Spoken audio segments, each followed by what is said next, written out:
Với cắn rắm cắn chú văn nuông tệ rèn em hay lần lui tê lâu ạ cắn cả lạ cho cắn phạc rồi chứ à ấy lại hí bê căng vuộc tổ na nè bê căng tép ngã lẽ mi bẹc nè lại miền thara bị chôn hay ri hí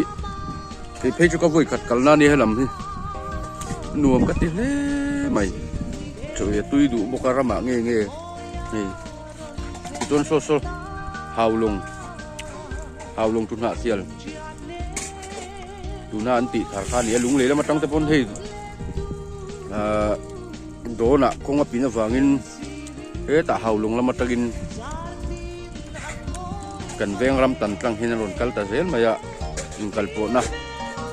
sam ta he mai le lam ko nga pin po in le lam ati khan ol sam takin mat di se kai nu me me ma atiang khan ya nu viu ni hesa thenin tu kon ku marcha ten ve a ko turin kanin tiari ve me ka nuam hle me khasik bo ruak thiang len thì hiền nên rào âu ta samaya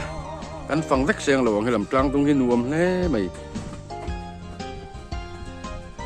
lung cái po thì lên thế mày thế lại tiếng lúng đàn tê đâu chú nè thế mày thế mình lưu ở hiên lâu ở lâu ấm sầu dễ là gì chú anh cái motor công khu lại có motor công này à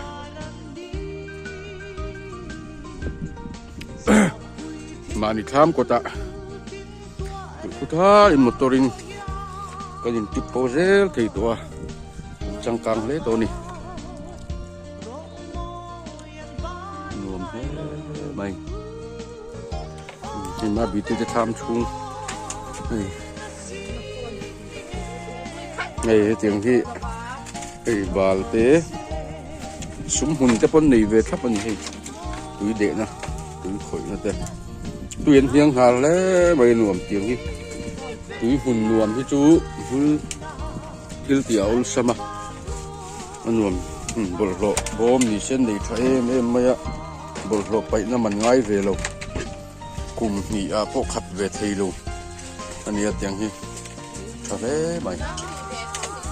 nuông ni kan ko in program hi chú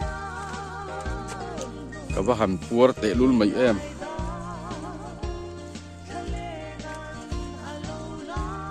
cái nhằng khúc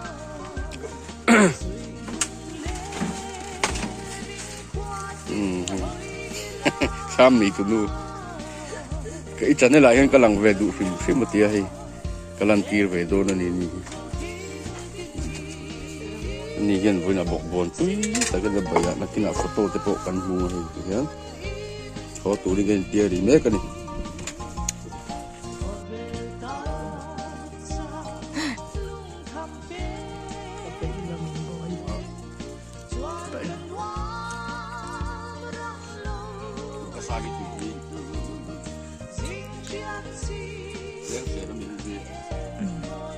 cho nấu thum cần thú mà khỏi nị về cái ya bác giống làm món ăn ấy giống vắt hay qua lụt tổ có bọc copy này mai anh coi về đâu chú còn lép gì cả